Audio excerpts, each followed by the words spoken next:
Hi everyone, this is Gavin from Gavin's Gadgets. Hope you're keeping well. Let's just take you down here.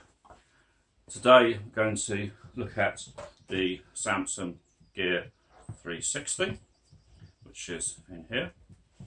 And I'm going to give you my opinions using the Gear 360 with an iPhone 7 Plus and also with an S8 and the sort of differences. So the first thing to understand is this is really easy to use. It does come with this lanyard with a rubber life-saving ring. The problem is that ring keeps popping off. So the trick with this is that if you're going to use it, put the ring down first on a hard surface, then push that in. But it's not very safe. It just adds a tiny bit of stability, so you do have to be careful. To use this is really simple. You just have the button here, which shows you that's the basically power on button. That's to change different menu items. But after you power on, if you press and hold that, it goes into the Bluetooth pairing mode. And if you toggle using the next item here, then accept is that one when you're doing it. It's a connect to iOS, connect to Android, and then the other options connecting to your PC. It's got mics, it's got LEDs, you can turn off the LEDs and everything. But to show you how easy to use this, personally, if you're going to use it, don't worry about seeing it on your phone. Just use the phone to stitch the footage or transfer the data, I should say. So you turn it on like so, and you get your lights and whatnot. And very simply, there's a little screen, bring that a bit nearer. And on that screen, if you press the menu button here, it toggles photo, time-lapse, video looping, HDR landscape, settings, video, and so forth. I'll show you that a bit more close up. I'll do a close up with the camera going through the different modes there so you can see it. But literally, what I do is I set the timer for 5 seconds. It's got a tripod mount as well. And you simply just press like so, and you can hit countdown. So it's a 5-second timer. That was a photo. It's taking the photo. So I now have a 360 photo of this room. And just doing video, this shape here is very easy to hold, and you literally walk around like so. And you can just use it. Really, really simple. So what we're going to do now is take a look at the menu and a bit more close up of the actual device. So if you look here, this is where the micro SD card slot goes. That's USB-C. Actually, it's quite handy. You've got to be careful as you don't get too wet because it's not waterproof. But that's quite handy because when you're using it, it means you can use it for extended periods because you can charge the device. So you can have a portable battery pack if need be and actually charge it while using it.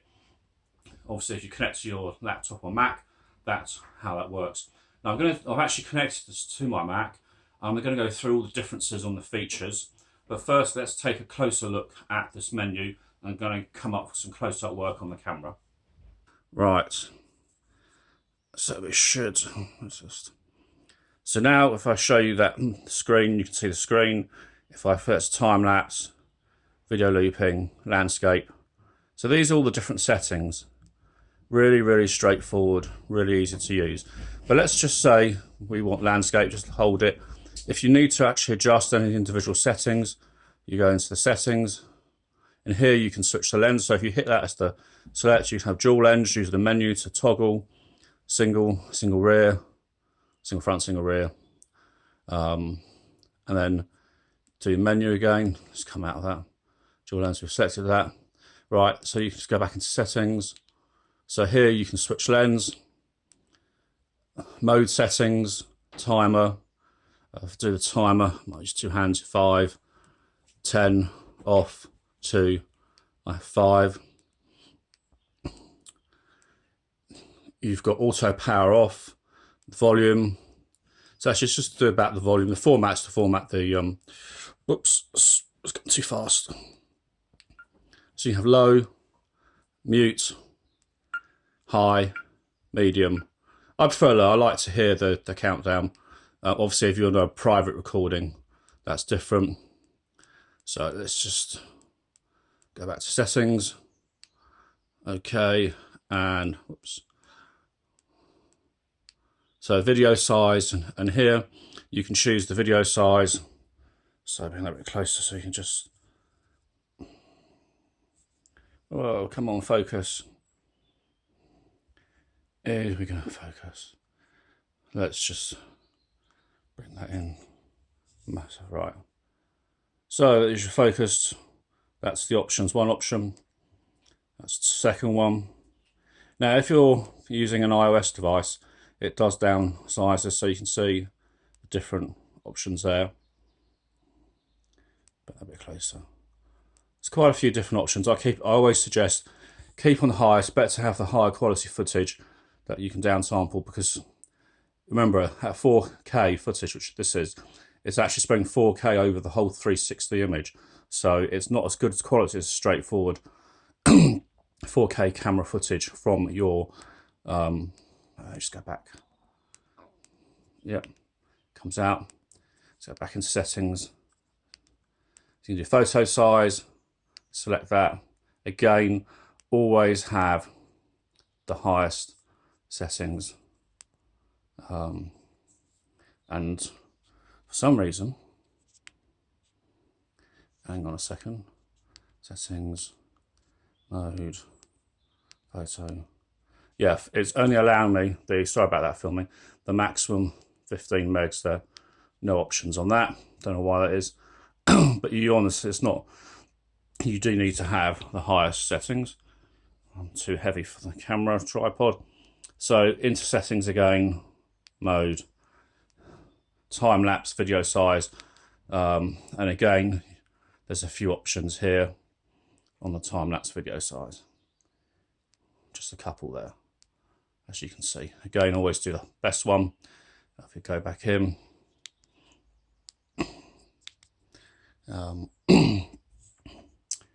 and time-lapse interval, video looping size, you know, all these things are very straightforward.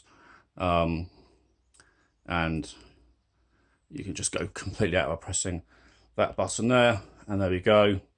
As I said to you, it's very easy. You do not need to actually use your camera.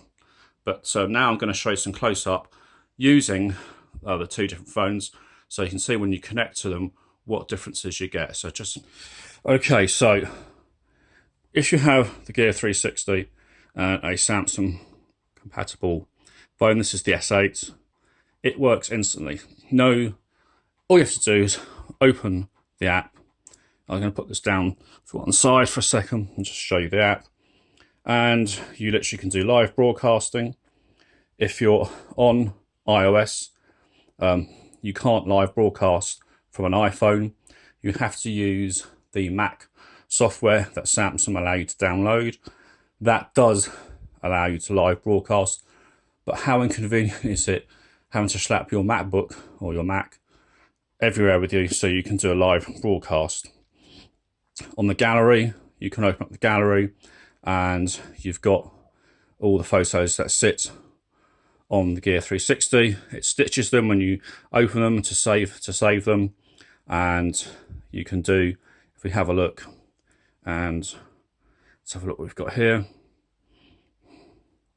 So this is a still photo, and I'm holding this. This is in low light, it's inside a church, and it's really good. Some of the options, you've got 360 view, round view, stretch view. I quite like stretch view, and you can view on the Gear VR. You can take a screenshot of that. It's pretty cool. Dual view, again, the quality is pretty good. I will have a link to a separate post with the videos because I can't embed these videos, or I haven't worked out how into a normal video. If anyone knows how to do that, what software you need, please let me know. I'm just trying to see what I've got on here. Yeah, so if I fire this up, I'll try and show you this way around. Okay, so we're testing the 360, and you can see, as you can see, it's really foggy. And the quality's not too bad. Just come round. can see they're repairing the gates on this historic church. And if I move forward, and we go inside now. Let's have a look. So you can see again, see how low light works. The low light isn't too bad, but you know, not too bad at all. So if you go back now, what are the differences between? Let's just show you some of the other accessories, and I'll talk about the differences using this on your iPhone, which I have done, and I've used it on my Mac. So on the settings, sound and LED, volume LED, because you actually turn off the LEDs. I think that's quite handy in this, again, a private setting. You can auto power off after 5 minutes or never. Battery status, 95%, not charging. There's a micro USB card in there. You've got the firmware version. You can tap on that, you can check for updates. So let's have a look. I have updated it when I first got it. The latest version already installed, that's handy to know. Camera settings, so photo size, single lens, timer, ISO sensitivity. 3 options there, keep it as low as possible I would. You can move the sharpness, and depending which mode you're in, these options appear. So if I go to take a photo, and I'm just going to cover that up so I don't want to see what's on there. Here you can then, I'm in landscape HDR. If I do mode, I change it to photo. And then if you go to settings, here you can change the preview lens, and you've got the sharpness, location tags. You can have HDR on or off. White balance, you can control the exposure as well. It's quite good. Got the timer up there, and you've got your different modes. And again, you can do everything's on video. Again, you can have all the different options on the video, and it'll show you the settings, and you can do HDR on video, but it's actually, you have to control it, and there's wind noise feature. So very straightforward.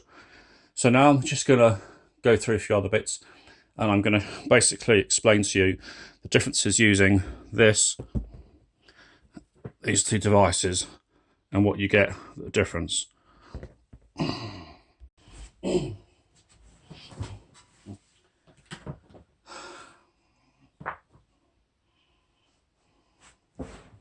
Okay, so, you know, what are the differences using the Gear 360 with a Samsung phone like the S8 or the iPhone 7 Plus and the Mac?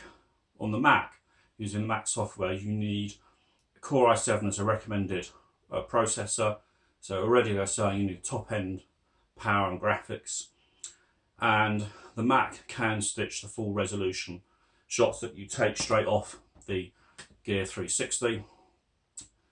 The iPhone 7 scales them down to a quality I'm not happy with.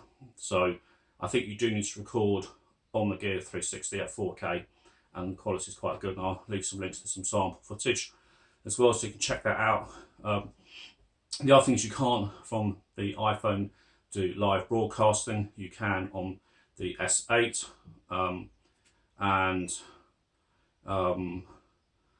it's a shame that, you know, you can only stitch photos on the iPhone, just read my notes here, up to 4096 by 2048. To stitch up to the full 5472 by 2736, you need to use the Mac software. The S8 stitching, it's fast, really fast, and in my mind it's better than using the Mac. So to get the most out of that Gear 360, you do need the S8. It makes using that 360 a joy. You do have a remote viewfinder, so when you're doing photo and video on the S8, you can see what you're recording. You can see before you press the shutter what you're about to record on the iPhone, but once you actually hit the shutter, the screen goes back, you haven't got a live view. Again, that's another drawback. What else? And the videos on the iPhone only get stitched up to 3840 by 1920, whereas the S8 will stitch them up to 4096 by 2048. Again, if you want that full res from the, if you're using an iOS, you need your Mac to stitch it up to the full resolution. And you can only live broadcast via the Mac, again, not via the iPhone. There's a few other little tiny bits, but they don't really matter.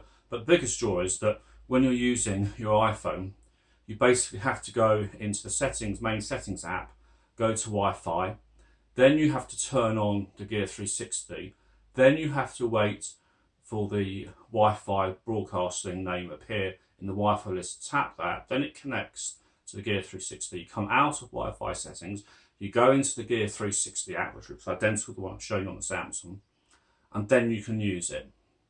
Now, after you've taken all the footage, if you then decide to exit the Gear 360 app, maybe reply to a tweet or something, to reconnect to your Gear 360, you have to turn it off, you have to turn it back on, go back into the iPhone Wi-Fi settings. So that means when you first turn on the Gear 360, it broadcasts a signal.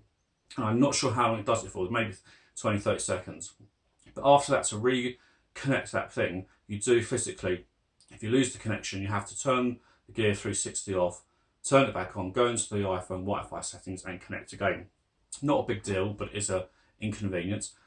It's so much easier to use on this, it really is. But there you go. In terms of sharing, you can use apps like Flickr, or you can share Google Photos. Flickr do 360 photos from the desktop, which work quite well, and there's a few other sites as well. So if you've got any questions, I did have the original Gear 360, and I'll leave a link below to that, and links to some footage as well, although you've seen some on this review. Any questions, always happy to answer questions. I really appreciate if you could help with a couple of thumbs up, share the good news, and hope you like this. Catch you soon. Gavin from Gavin's Gadgets. And one last thing, this was recorded on the LG G6 in video manual mode using the hi-fi audio and mics. So I wonder what you think this sounds like. Let me know in the comments below. Catch you soon. Bye for now.